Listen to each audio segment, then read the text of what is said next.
Andrew Davidson is back with us here on Coastal Daybreak. His book is called When Sunday Smiled, a very heartwarming story. Andy, welcome back to the studio. Good to have you with us. And it's great to be here. All right, tell us a little bit about how's it going with your book. It started off really well. And had a great launch on the 15th of March.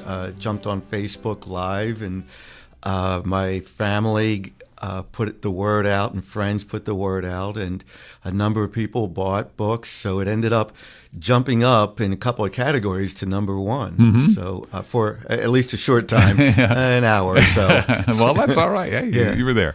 But let's talk about the premise of this book, because it's a very, very personal story. It is. I never intended to write a book when I started out on this venture, but my son was killed in a motorcycle accident. And on one Sunday morning, a police officer walked up our path, and I stopped what I was doing. Of course, I thought I did something wrong. Yeah, right. And I don't remember exactly what he said. It was, "Excuse me, Mr. Davidson, sorry to inform you." He asked me if I wanted him to tell my wife, and I said no. The uniform is just going to throw her off even more. So I was miserable.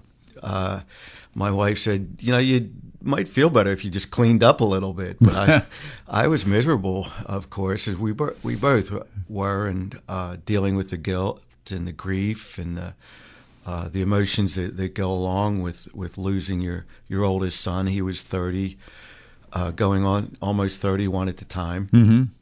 And so I had... Where was he living? Oh, he was out in Colorado. He was a ski mechanic, a lift mechanic for a ski resort. Had a wonderful life. He snowboarded and did all the fun things, worked, played, and lived with the people that he worked with every day. And so he loved life. I can't fathom exactly what kind of grief you all went through, but and people experience grief in a lot of different ways, and so some will just pour themselves into their job, some will sit at the beach. You had a different way. I did. I decided to get on the Appalachian Trail, and I knew that I wasn't going anywhere at the time. So I needed to do something. I had always thought about hiking the Appalachian Trail, and even mentioned it to Aaron. He could come out for a week or two. Was hiking something you had been doing, or not much of? Not really. Yeah, my wife. That's a daunting task. To take on the Appalachian Trail. Exactly. Which is probably, if I'd done a lot of hiking, I might not have considered it. But most people who do the Appalachian Trail are novices. They get out there for the first time. Well, I had some experience years before, but now I was late 50s, and so it was a different story at that point. So how much of the trail are you talking about? I'm talking about the whole trail. The whole trail? Yeah, 2,189.2 miles. Point two. Don't forget that point two. Yeah, because if you don't do the point two, you haven't really done it. Yeah. So, but was this over what time period between the time of your son's accident and then actually stepping on the trail? It was less than a year later. So he died July 27th, and 2014, and I got on the trail in 15, March 31st. Now, your book then, When Sunday Smiled. Right. Where does the title come from? Well, as I mentioned, he died on a Sunday, and anniversary dates are important for people who are grieving, and so every Sunday was difficult for us, and to a certain degree can still be difficult. But some particular things happened on a Sunday, and it was pretty special. One thing in particular was the end of the book. And I ended up on Mount Katahdin on my son's birthday, which was just amazing to think about, that you could go all that way and end up on that one particular day. I had it had crossed my mind. I knew I'd be out there during his birthday, but I didn't plan on it. Otherwise, I would have been a slave to my schedule, and I didn't want to do that. Now, where is that? Mount Katahdin is in Maine. Okay. Yeah, and it's tremendous. It's a huge mountain that just juts out of nowhere, and it's famous. And it's a tough climb too. It's very doable. People will do it for a day hike, but at the end of the trail, of course, your legs are tired. Everything's tired. But for me, that's that point 2 part. It was the point 2. That's right. That's right. That's right. For me, it was like Christmas. Really, you know how.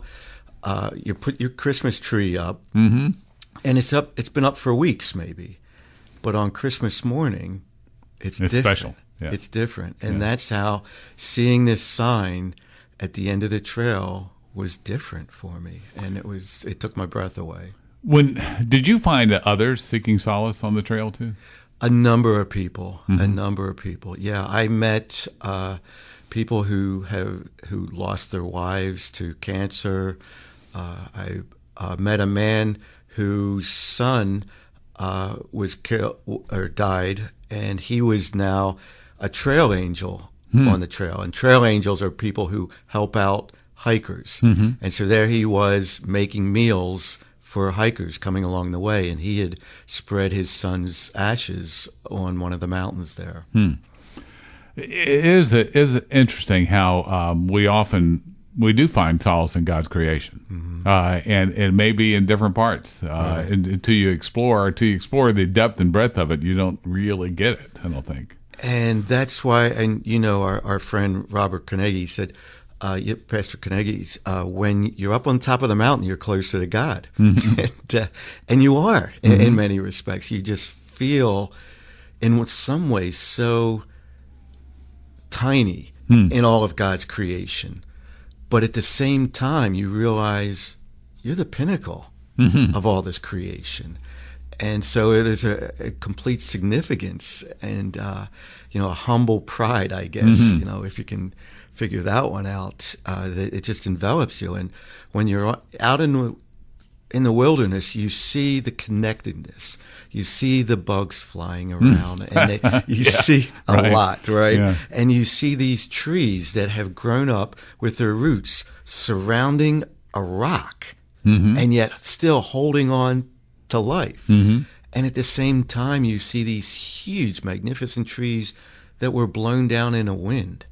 And you get the idea that everything has a home. Everything's connected. And I started to realize, well, God does have a plan.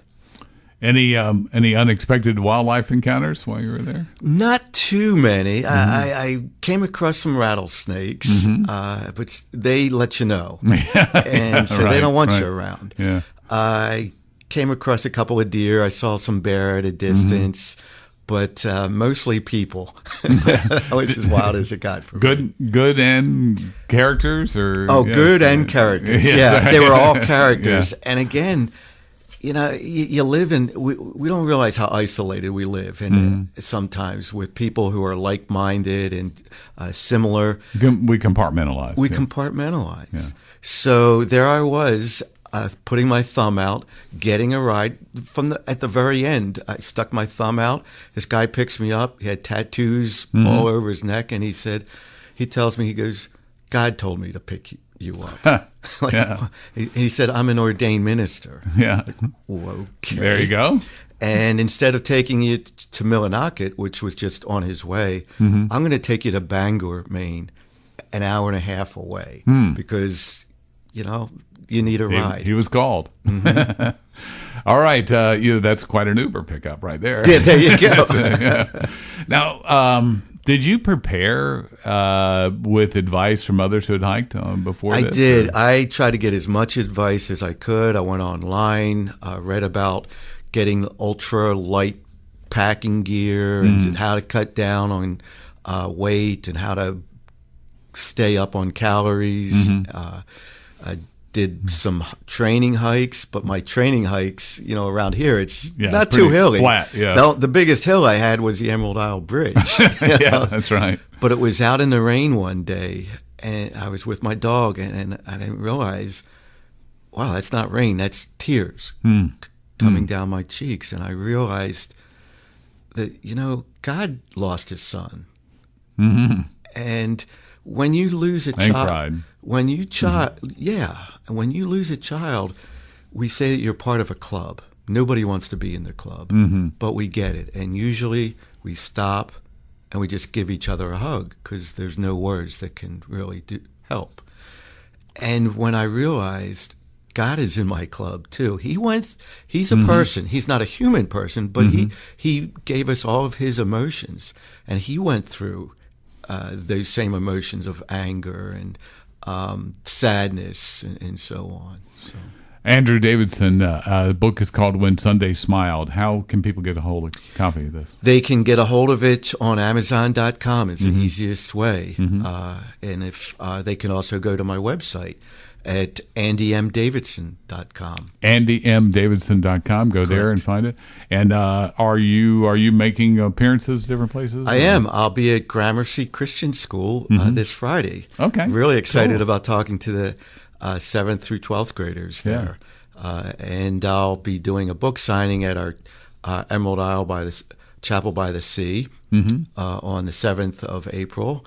I'm going up to Pennsylvania to speak along the trail there in our old hometown of Duncannon, Pennsylvania, this coming week. And so, What time of year did you do this, by the way? I did it throughout the summer. I went from the south to the north. What's the southernmost part? Is Georgia, Springer Mountain in Georgia. Okay. So I took a Greyhound bus down there, and I said, okay, I'm not going to get back on a bus again. it really was a nice bus. Then you hitchhiked at the end.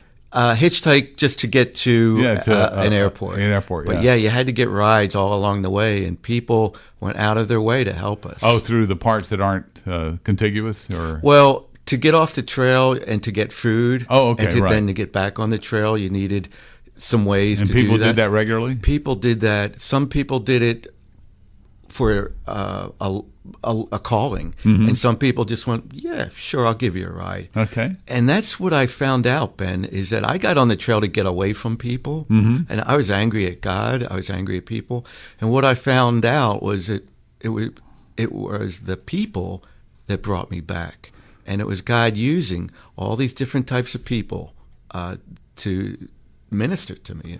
Amazon.com, When Sunday Smiled, and Andy will be at Gramercy Christian School, and then at Chapel by the Sea April 6th. Is that right?